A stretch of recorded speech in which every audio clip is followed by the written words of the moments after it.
Sure. Well, good to see everyone. I think, the biggest thing taking away from it, a lot of things, but when you play a quality opponent, when you play a team from the SEC, every mistake you make is magnified. Whether it's mental, whether it's physical, or whether it's fundamentally, you're going to get exposed. And I thought, we got exposed in a lot of areas. We have to get better in a hurry. I was really disappointed in our details, our discipline to execute really for 60 minutes. Obviously, the slow start. However, I will say this is with all that being said and the slow start and really the adversity that we created for ourselves in the first quarter, we battled back. I thought our kids showed resiliency. They showed some resolve, and it's 28-14 with 3 minutes to go in the half. And we have 3rd and 8, and there's, like I said, 3 minutes to go, and we get a pass interference penalty. But prior to that, it really should have been a strip sack. And if we use the fundamentals and the details to execute on the edge, it's a strip sack. We have an unimpeded hit on the quarterback, and we don't execute it. And those are all the things that, that it takes to win games like that. It takes games to win that. I was just disappointed in the way that, the little details of winning football. Like we always say, you have to first not lose the game before you can win the game. And we lost the game in the first quarter with our details and our fundamentals. Doesn't get any easier. This is one of the best teams I've seen in a long time coming into Centennial Bank Stadium in Iowa State. Of all my years doing this, this may be the best coach team I've seen in terms of all three phases working together. They all complement each other. Not very many transfers on their team and in their starting lineup. So they've been very selective in who they've allowed to come in to their football program.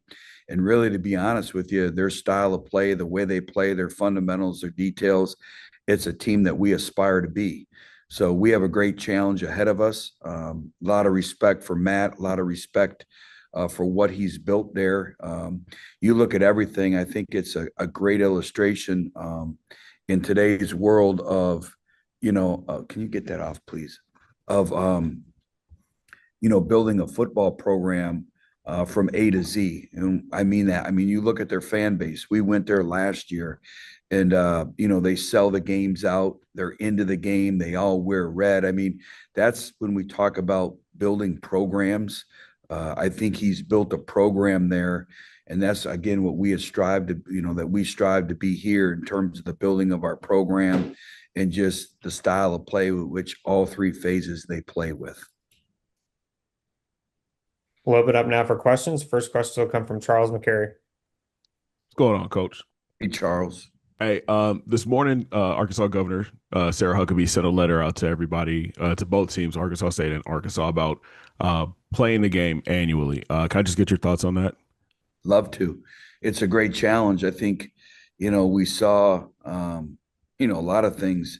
And, my good friend Charles Huff talked about it last week when he played Mississippi State. I mean, I think what you see is the dynamics, though, of the world of revenue share. That makes it even more challenging now. But I tell you, that atmosphere was incredible. The people who ran the game, our fan base was amazing. The event at the governor's house on Friday night was first class. And I thought just the entire state, the way they embraced the game, it was something that I'll remember for a long period of time. I'll try to forget the game. But, the atmosphere, the environment, both fan bases coming out, it's what makes the state of Arkansas really special. So I support the governor and what she wants to do.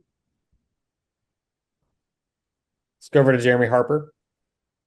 Hey, Coach, forgive me if you've already addressed this in the post-game presser. I wasn't able to attend that. Is there an update on Brendan Grill? He took a pretty hard hit.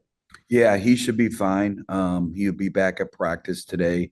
It was a very physical game. And I think, again, we have to keep things in perspective from, the development of our football team. And I think that's what really makes it kind of challenging for us as coaches is we talk about the development from week 1 to week 2, and most teams make their biggest improvements at that stage of the game. Well, because of the high quality of opponent, it's really hard still to kind of get a gauge of how much we improved. It was a physical football game. Like I said, when you play an opponent with the size and the speed like that, they expose you. The things that maybe we got away with the previous week, you don't get away with. And it'll be the same thing now. Iowa State coming in here, 14th ranked team in the country, highest opponent, highest ranked opponent we've ever played here in our stadium. So again, that's why the practice is so important. And I think, especially 9 new starters on defense, they got to understand the value of practice, the value of repetitions, the value of speed, game day reps, because it's really hard to simulate it. And I think we were a step behind at the initial start of the game because of the size and the speed difference. Let's go back to Charles. Hey, Coach, you talk about you talk about culture a lot, going into fall camp all summer. And now you got these 2 tough games back to back. How are these 2 games helping to build culture on the offensive side and the defense side of the ball? Well, that's a great question. And I think, in today's world of the dynamics of college football, that's where the role of the athletic director and the administration really comes into play. I'm just being honest with you in terms of your scheduling and how you approach things. And, you got to make sure that, you're developing your team, but you're also not putting them in harm's way. And so I think the art of scheduling is really vital in moving programs forward. I mean, I was talking to the staff at Indiana. I mean, you look at how they've built that program. If there was ever a great indication of an administration helping the football coach build a program, just look at Indiana and how they've done it, because so much obviously is the morale of your team. So much is learning how to win. So I think a lot that goes into it. I like playing some competitive contests. I think that prepares you for the Sun Belt ahead. But also, I'm concerned, as we finish this game, we played an FCS playoff team, and you go basically on the road and play an SEC team who arguably is probably the most improved SEC program in that great conference. And now you're bringing in the 14th ranked opponent in the country. And, I think it's a cumulative effect in the building of your team. So I think the culture, the morale is vital. Our players have been great. And I asked our players this, a lot of our players came here because of our culture, but once they get here, are they enhancing our culture? I think there's a lot of things that go into that. But our kids have been really good with that, and they understand the challenges that are ahead, but it's also exciting to to welcome a ranked opponent in our own stadium. Now, can our fans show up? Can we build a competitive home field advantage for us?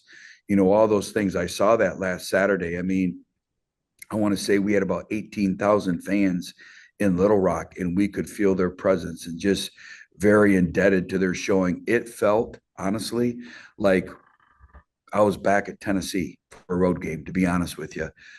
You could feel the support. I was really proud of them, and really thankful for their support.